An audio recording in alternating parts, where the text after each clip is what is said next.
তারা সাইড থেকে কেউ কোনো করবেন না। আপনি মাথা সোজা করেন ভাই, মাথা করা থাকলে ভালোভাবে বসে সোজা বসে। হ্যাঁ, বিসমিল্লাহির রহমানির রহিম। আসসালামু আলাইকুম। আমি অনামিকা লাকি। আমার প্রয়াত স্বামী অসীম কুমার সাহা বিগত 5 বছর পূর্বে কিডনি ও ফুসফুসের রোগে আক্রান্ত হয়ে মারা যায়। 2005 সালে আমার বিয়ে হয় আমার সাথে। উনি 2007 সাল থেকে কিডনি এবং হার্টের রোগে আক্রান্ত হয়।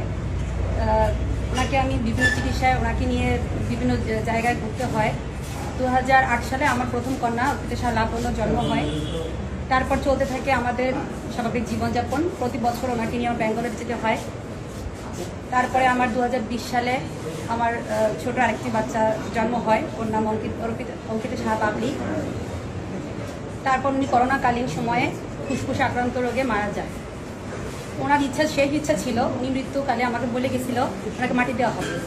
যেহেতু আমরা হিন্দু ধর্মে বিলং করতাম, আমি ওনাকে মাটি দেওয়াতে আমার অনেক কিছু ফেস করতে হয়। ওনার ফ্যামিলির আত্মীয়-স্বজন ভাই ব্রাদার আমাকে অত্যাচার শুরু করে তখন থেকেই। পরে আমি ওটাকেও সফল হই ওনাকে মাটি দেওয়াতে। তারপর শুরু হয় আমার উপর অত্যাচার। আমি ওই ছোট বাচ্চা দুটোকে নিয়ে, আমার ছোট বাচ্চার বয়স তখন 2 মাস, বড় বাচ্চাটা তখন ক্লাস 6-এ পড়ে, ওদেরকে নিয়ে শুরু হয় আমার জীবনযাত্রা।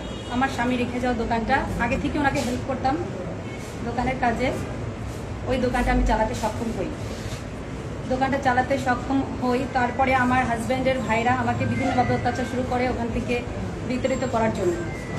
আমি কোনো কিছু পড়া করি না, আমি দোকানে কাজে লিপ্ত থাকি। আমার বড় মেয়েটা একটা অসৎ ছেলের সাথে জড়ায় যায়। আমি যেহেতু দোকানের কাজে লিপ্ত থাকার কারণে মেয়েটার দিকে বেশি খেয়াল দিতে পারি না। ও একটা বখাটে ছেলের সাথে জড়ায়। তো ও বিয়ের আগে দৈহিক সম্পর্ক হয় ওর সাথে, আমি জানতে পারি অন্তঃসত্ত্বা। এর জানা অবস্থায় আমি ওকে মারধর করতে উদ্ধত হই। ও আমাকে মারধর করে, অত্যাচার করে। আমার ভাসুর বিনয় সাহা এবং আমার মেয়ে এবং মেয়ের জামাই গৌরব, ওদের সাহায্যে আমার দোকানটা ডাকাতিও হয়। 30 লক্ষ টাকার মাল ডাকাতি হয় দিনে দুপুরে। ওদেরও স্বাদ ছিল এখানে। এটাতে আমার থানায় ডায়েরি করাও আছে। তারপরে চলতে থাকে আবার, আমি ওকে মেনেও নেই। ও স্বর্ণ অলঙ্কার নিয়ে বের হয়ে যায়, মানে 12 ভরি স্বর্ণ অলঙ্কার নিয়ে ও ঘর থেকে বের হয়ে যায় নগদ 5 লক্ষ টাকা নিয়ে। ওকে আমাকে ফিরে আনা হয় মান সম্মানের ভয়তে। আমি ওকে বিয়ে দিতে বাধ্য হই। এলাকার কিছু লোকজন, বাজার কমিটির কিছু লোকজনের সাহায্যে আমি ওকে নিজে থেকে বিয়ে দিই। ওর জ্যাঠা বা চাচারা কেউ আমার সাথে তখন সাথ ছিল না। ওই বিয়েতে তখন প্রথম অবস্থায় কেউ রাজি ছিল না।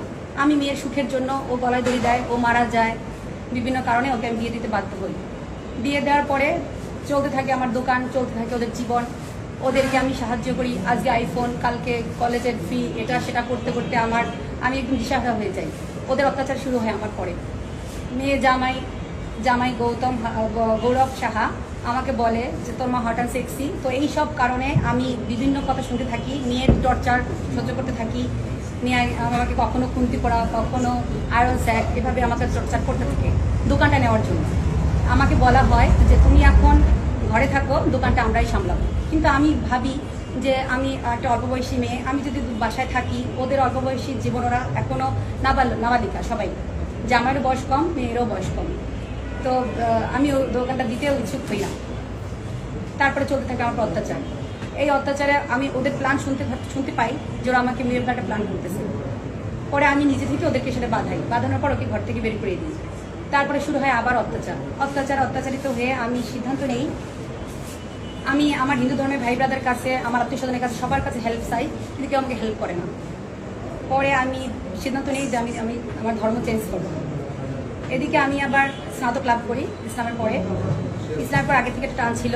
আমার দোকানে এখন একটা আয়তাল কুচি রাখা আছে। এই আয়তাল কুচি কেন রাখা হলো, এই নিয়ে অনেক গসিপ, অনেক মারধর খেতে হয় বিনয়সার কাছ থেকে। আমাকে বাস স্ট্যান্ড পর্যন্ত বলা হয়, আমাকে বাসা থেকে তাড়ায় দেওয়ার ব্যবস্থা করা হয়, এবং ভয়তে আমি আয়তাল কুচি রেখেও সরাইও ফেলি। আমি স্বপ্নে দেখি যে আয়তাল কুচি রাখার পরে আমার কোথা থেকে দৈববাণী আসে যে আমি যেন আবার ওটা রাখা হয়, আমি ওটা আবার রাখি। এইভাবে অত্যাচার শুরু হয়। আমি আর সহ্য করতে পারি না। তারপরে আমি সিদ্ধান্ত নিই যে আমি ধর্ম চেঞ্জ করবো এবং আমি বিয়েও করবো। আমার বর্তমান স্বামী আলমগীর বিশ্বাস, ওনাকে আমি ভালোবেসে বিয়ে করি, উনিও আমাকে বিয়ে করে। তো আমি ইসলাম ধর্ম গ্রহণও করে ফেলি, বিয়েও করে ফেলি। এটা জানাজানি হবার পরে আমার মেয়ে, জামাই, আমার ভাসুর, দেবর, আমার ওখানে যারা আছে, বাজার কমিটির যারা সভাপতি, সেক্রেটারি, পুরো কমিটি, এরা আমাকে এক কাপড় বের করে দেয়। আমি আমার কোথাও ঠাই না পেয়ে আমি আমার ছোট বাচ্চাটাকে নিয়ে আমার স্বামীর কাছে গিয়ে ঠাই পাই। তারপরে ফিরে এসে দেখি অসাধু লোকের সাহায্যে আমার দোকানে, আমি আমার যে যাওয়ার মানে দোকানে তালা বেড়ে রাখে এবং ওরা ঘরে উঠায় দেয়। আমার দোকানে তালা রেখে দেয় এবং বাসায় ওরা উঠায় দেয়, আমার মেয়ে জামাইকে উঠায় দেয়। আমি বাসায় স্থান পাই না। আমার বাসায় ব্যবহৃত কাপড় চোপড়, আমার বিয়ের সময় আমার বাবা যে ফার্নিচার দিয়েছিল সেগুলো এখনও ওখানে আছে। আমার আমি দোকানটা খুব কষ্ট করেই চালাই, যেহেতু আমার একবার ডাকাতি হয়ে যায়, আমার কোনো হেল্প পাই না কোথাও থেকে। আমি নতুন করে আবার শুরু করি। তো মোকামে অনেক দিনা হই কোরবানি উপলক্ষে, যেহেতু সামনে আমি যখন বেরোয় আসি তখন কোরবানির আগ মুহূর্তে রোজার 15টা রোজার পরে আমার এই সমস্যাটা হয়।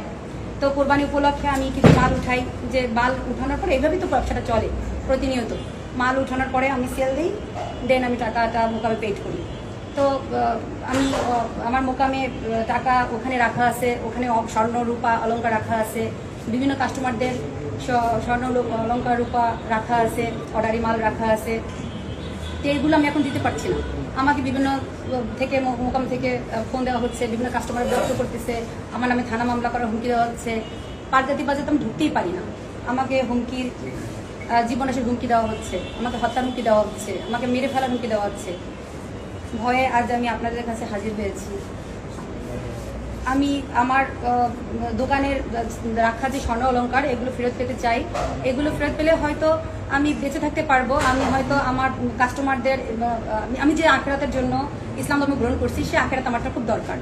আমি আর কিছুই চাই না, আমি শুধু চাই কাস্টমারদের অলংকারগুলো যে রাখা আছে ওগুলো দিতে। ওখানে হিসাবের খাতাগুলো আছে, আমি মোকামে কত টাকা পাই, আমি যত টাকা পাই তার থেকে বেশি বলা হচ্ছে, এটা আমি বিতাড়িত হচ্ছি।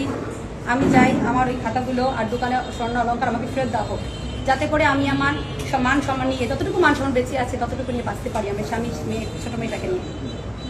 তো এই অবস্থায় আমি এটা গণতান্ত্রিক বাংলাদেশ, এখানে কি আমার কোনো মতামত নেই? এখানে কি আমার নিজস্ব কোনো মতামত থাকতে পারে না? আমি স্বেচ্ছায় আমার ধর্ম চেঞ্জ করছি, আমি স্বেচ্ছায় ইসলাম ধর্ম গ্রহণ করছি। আমি কি এতে করে সাহায্য পেতে পারি না? আমি সমস্ত ইসলাম ধর্মের ভাইদেরকে সাহায্য চাই। আমাকে একটু বাঁচতে, আমাকে হেল্প করেন, আমি একটু বাঁচতে চাই। আমি ছোটো বাচ্চাটাকে নিয়ে, আমার হাজব্যান্ডকে নিয়ে আমি বাঁচতে চাই। তো আর মুসলিম ধর্ম গ্রহণ করা যদি অপরাধ হয় তাহলে তো আমি অপরাধী, এর থেকে আমার কিছু বলার নাই। আমি আপনাদের মাধ্যমে প্রশাসনের কাছেও বিচার চাই, সেই সাথে আমি আমার স্বর্ণ অলংকার ফেরত পেতে চাই।